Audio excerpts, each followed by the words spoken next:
So here's a new feature that I just made. It's called Post Tattoo Email, which sends an email to your client after they got tattooed.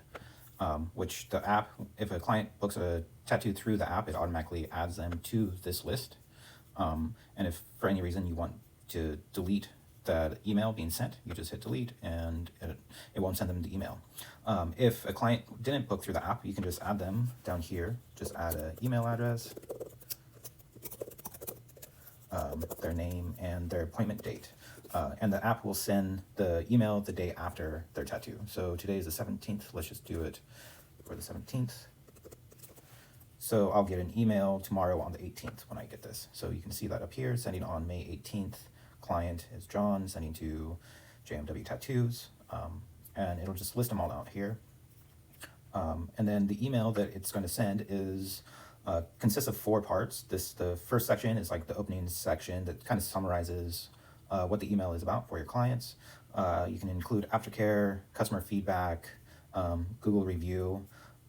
These are just suggestions. You can add whatever you want in these sections. It doesn't have to be customer feedback or Google reviews or anything like that. It's just a post tattoo email if you want to do it.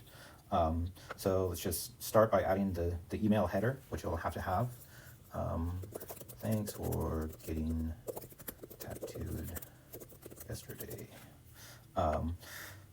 And then for this, you can either add a text to, like just a straight text to the email, or you can add an image. Something like this, you'll just have to create it in Procreate or Photoshop or Illustrator, whatever graphic program that you like to use. So I've done it. If you don't have an image, you can just hit no, and this is just an example. You can use it or you can change it around. Obviously erase John Wilson. So as soon as so then you can just hit save. And when you do have an image or want to write something else, you can write it. But let's save the image. There we go. Use save image. Now I just linked up the image for that section. And the same for aftercare. You can use the pre-written, or you can write your own, or you can create an image. I have an image. Let's do that. Save that. Feedback, same thing. Let's do the image. Customer feedback. And this section is after you add the image, it'll ask for customer, like a Google form link. It's up to you if you want to do this. You can have them send you an email in your text or in your graphic. I created a Google form, which is a pretty easy, free thing to do. I think mine has 4 or 5 questions. I can look to it real quick. So obviously it's not finished, but this is just the basics.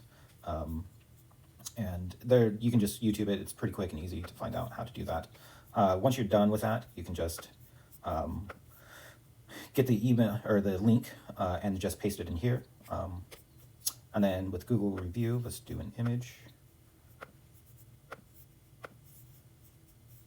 And the same with Google review. You'll just add the Google review link, either your personal link or the shop's link, and just paste it in here and save that.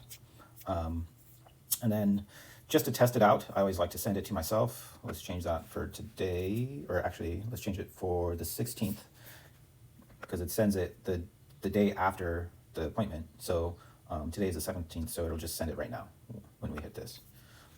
So it just sent it. And then if you check your email, it should pop up. There we go. Thanks for getting tattooed yesterday. And then this is what the email looks like. And if you just did text, it would be text here. I can change that real quick and show you what that looks like as well. So let's go back to the post. Let's delete the aftercare image. Just hit no, and we'll just save this real quick. Go to the schedule, and then let's just send another one. And then you will see how, waiting on it to send to us. There we go. So the plain text would just look like this, like plain text in an email. It gets the information across. It doesn't add to any of your branding, like identity, but it's still a nice email reminder. And then these are the Google forms, so you can click here, and then it'll just send your client to this. They don't have to sign in or anything on the Google form. but on the Google review they will.